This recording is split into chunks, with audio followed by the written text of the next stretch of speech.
हे hello hi everyone, कैसे हैं आप सब लोग। आई होप आप सबकी प्रिपरेशन बढ़िया चल रही होगी।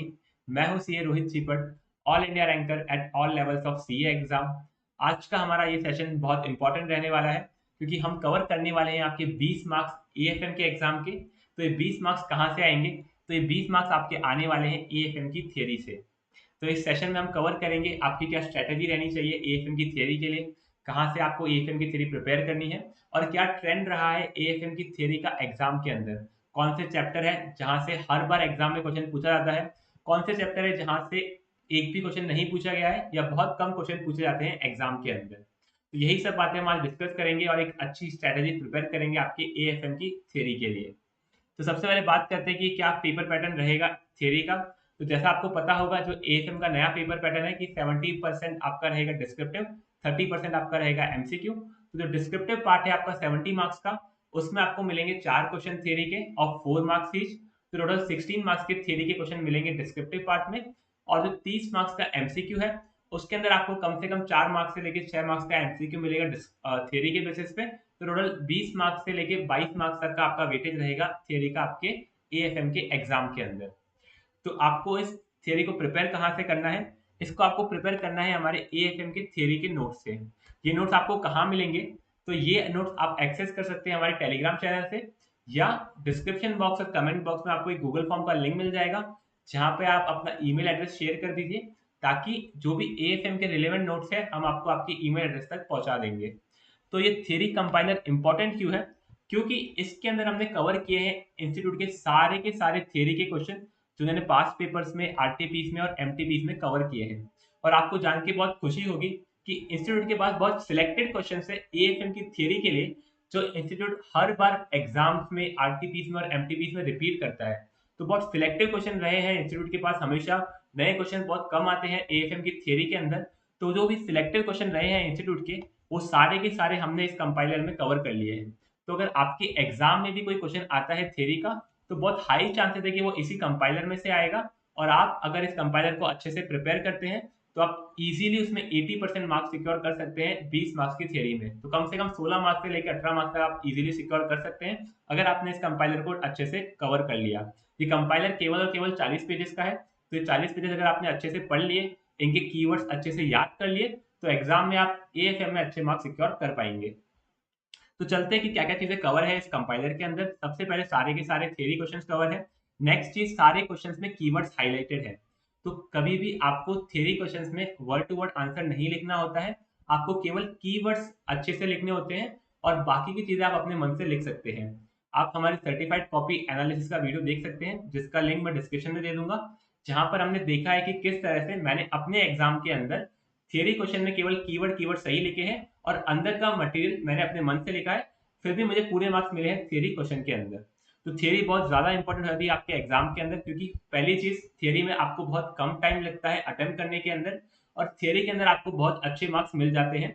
वहीं प्रैक्टिकल में आपको बहुत टाइम भी लगता है, और कहीं आपने एक सिली मिस्टेक कर दी, तो आपको बाकी के सारे स्टेप्स के आंसर भी गलत हो जाएंगे, और उस क्वेश्चन में आपको मार्क्स नहीं मिलेगा। लेकिन थियरी में ऐसा नहीं है, यहाँ पर सिली मिस्टेक की चांसेस चांसेस बहुत कम है। और अगर आपने कीवर्ड्स अच्छे से लिखे हैं, तो आपको पूरे मार्क्स मिल जाएंगे, और थियरी क्वेश्चन बहुत जल्दी अटेम्प्ट भी हो जाता है। मैंने अपने एग्जाम में थियरी क्वेश्चंस को अटेम्प्ट किया सारे को अच्छे से, इसीलिए मैं सारे के सारे 6 के 6 क्वेश्चन एग्जाम में अटेम्प्ट कर पाया, और उसकी वजह से मुझे बेस्ट 5 पे मार्क्स मिले अपने एग्जाम के अंदर। तो आप भी ये स्ट्रेटेजी फॉलो कर सकते हैं। और नेक्स्ट चीज हमने कवर की है कि सारे इंपॉर्टेंट क्वेश्चंस को मार्क किया है। तो कुछ क्वेश्चंस तो ऐसे हैं इंस्टीट्यूट ने जो 5 5 6 6 बार या 10 10 बार एग्जाम में पूछे हैं, तो उन सब इंपॉर्टेंट क्वेश्चंस को हमने इस कंपाइलर में मार्क कर दिया है, ताकि लास्ट डे पे आपको सारे क्वेश्चन पढ़ने ना पड़े, केवल और केवल आप इंपॉर्टेंट क्वेश्चंस को अच्छे से रिवाइज कर पाए लास्ट डे के दिन, और आपके एग्जाम में उनमें से कोई क्वेश्चन आता है तो उसमें आप अच्छे से अच्छे मार्क्स सिक्योर कर पाए। और नेक्स्ट चीज जो है कि मेमोरी टेक्निक्स। तो बहुत से बच्चों को बहुत दिक्कत होती है थ्योरीज को पढ़ने के लिए, उसको याद करने के लिए कि किस तरह से आपको याद करना है, और बहुत बार हम एग्जाम में भूल जाते हैं कि इस क्वेश्चन का आंसर क्या होगा। तो इसी के लिए हम लोग मेमोरी टेक्निक्स प्रोवाइड कराने वाले हैं सारे के सारे थ्योरी क्वेश्चंस के लिए। तो उसके लिए जल्दी वीडियो आ जाएगा यूट्यूब के ऊपर, जिसके अंदर हम डिस्कस करेंगे कैसे आपको सारे थ्योरी क्वेश्चंस को याद करना है, और क्या मेमोरी टेक्निक आप यूज कर सकते हैं, कोई नेमोनिक्स बना सकते हैं या कोई स्टोरी बना सकते हैं, जिससे आपको थ्योरी क्वेश्चन याद करने में ईजी रहे। तो यही सब बातें हम इसमें कवर की है। इस थ्योरी कंपाइलर के अंदर सबसे पहले हमने एक नोट दिया है कि इसमें बताया है कि किस तरह से आपको थ्योरी को कवर करना है और थ्योरी इंपॉर्टेंट क्यों है। नेक्स्ट चीज में हमको यहाँ देखने को मिलेगा कि ट्रेंड एनालिसिस। तो सबसे पहले हम ट्रेंड एनालिसिस डिस्कस करते हैं कि क्या ट्रेंड रहा है यहाँ पर एएफएम की थ्योरी का। तो टोटल 15 चैप्टर है हमारे पास एएफएम के अंदर। तो यहाँ पर आप देखोगे तो हमने लास्ट 6 साल के अंदर 12 अटेम्प्ट हुए हैं, उन सबका डेटा यहाँ पर लिया है और देखा है कि कौन से चैप्टर सबसे ज्यादा इंपॉर्टेंट है। तो ये जो चैप्टर यहाँ पर ग्रीन के अंदर है वो बहुत ज्यादा इंपॉर्टेंट है। आप देखोगे तो चैप्टर नंबर 7 और चैप्टर नंबर 15 हर बार एग्जाम में पूछा गया है। तो मतलब हर एग्जाम में एक क्वेश्चन तो इन चैप्टर से आता ही है, और चैप्टर नंबर 1 और 2 अल्टरनेटिवली पूछा जाता है। तो किसी एग्जाम में चैप्टर नंबर 1 पूछा गया तो किसी एग्जाम में चैप्टर नंबर 2 पूछा गया है। तो जो आपके एग्जाम में 4 क्वेश्चन आने वाले हैं थ्योरी के, 2 क्वेश्चन तो आपके आएंगे स्टार्टअप फाइनेंस से और सिक्योरिटाइजेशन से, एक क्वेश्चन आपका आ सकता है चैप्टर 1 से, चैप्टर 2 से, और बाकी का जो एक क्वेश्चन है वो बाकी के किसी भी चैप्टर से आ सकता है। तो ये तो है आपका ओवरऑल ट्रेंड एनालिसिस कि किस तरह से ट्रेंड रहा है एएफएम की थ्योरी का हर एग्जाम के अंदर। कुछ चैप्टर से बहुत कम क्वेश्चन पूछे गए, जैसे सिक्योरिटी वैल्यूएशन से आज तक एक भी क्वेश्चन नहीं आया है, क्योंकि इंस्टीट्यूट का फोकस यहाँ पर प्रैक्टिकल क्वेश्चन पे रहता है इस चैप्टर के अंदर। तो कोई भी थ्योरी क्वेश्चन आज तक इससे पूछा नहीं गया है। और चैप्टर नंबर 3 अभी रिसेंटली ऐड हुआ है, तो अभी हमारे पास इसका कोई डेटा अवेलेबल नहीं है।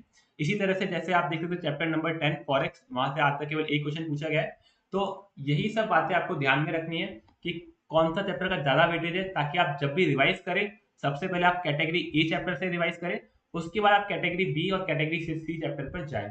जो भी ग्रीन कलर में चैप्टर यहाँ पर आपको दिख रहे हैं वो कैटेगरी ए चैप्टर है। जब भी आप एएफएम की थ्योरी को पढ़ें सबसे पहले आप पढ़े अपना चैप्टर नंबर 1, चैप्टर नंबर 2, फिर चैप्टर 7 और फिर चैप्टर नंबर 15। ये आपका सीक्वेंस रहना चाहिए, और इसके बाद आप पढ़िए जो बाकी के चैप्टर्स हैं। तो ये तो हो गया हमारा ट्रेंड एनालिसिस। अब चलते हैं कि इस कंपाइलर के अंदर क्या क्या चीजें हमने कवर की है। तो ये इसका इंडेक्स है जहां पर हमने सारे के सारे थ्योरी क्वेश्चंस को हर चैप्टर के वाइज सेग्रीगेट कर दिया है। आप यहाँ देख सकते हैं नंबर ऑफ क्वेश्चंस कितने हैं। टोटल 87 क्वेश्चन है इस थ्योरी कंपाइलर के अंदर, जिनमें हमने कीवर्ड्स को बोल्ड कर रखा है, प्लस जो भी क्वेश्चन इंपॉर्टेंट है मल्टीपल टाइम एग्जाम में पूछे गए हैं उनको हमने स्टार मार्क कर रखा है। तो वो आप चेक कर सकते हैं, और टोटल 41 पेजेस में हमने सारे के सारे क्वेश्चन इसमें कवर किए हैं। फॉर एग्जाम्पल जैसे चैप्टर नंबर 1 यहाँ पर स्टार्ट होता है, यहाँ पर आप देखोगे कि ये जो क्वेश्चन है 2 बार पूछा गया है। एक बार पूछा गया अपने सजेस्टेड आंसर नवंबर 23 में, मतलब नवंबर 23 के एग्जाम में ये क्वेश्चन आया था, प्लस जो रिसेंट एमटीपी आया है अप्रैल 24 का, उसके अंदर भी सेम क्वेश्चन पूछा गया है। तो यहाँ पर जितनी बार भी एक क्वेश्चन रिपीट हुआ है उसको हमने यहाँ पर एक साथ दे दिया है, प्लस यहाँ पर जो आंसर दे रखा है उसके अंदर जो भी कीवर्ड्स है उनको हाईलाइट किया है, ताकि एग्जाम से के लिए आप इन कीवर्ड्स को अच्छे से याद कर लीजिए, और जो भी यहाँ पर पॉइंट दे रखे हैं उनको भी आप अच्छे से याद कर लीजिए, और इनको अगर आपने एग्जाम में लिख लिया तो आपको इसमें पूरे मार्क्स मिल जाएंगे। प्लस यहाँ पर आप साइड में देखेंगे तो हमने इसको स्टार मार्क किया है। स्टार मार्क का मतलब ये क्वेश्चन इंपॉर्टेंट है आपके एग्जाम के लिए, तो लास्ट डे पे आपको इस क्वेश्चन को जरूर पढ़ के जाना है।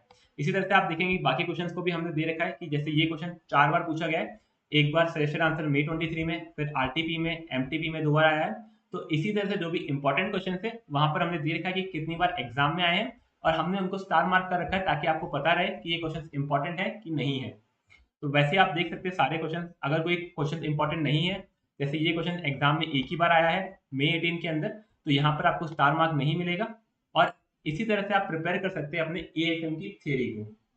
तो ये तो हो गया हमारा कंपाइलर एएफएम की थ्योरी का, जिसको आप पढ़ के अपनी थ्योरी को अच्छे से प्रिपेयर कर सकते हैं।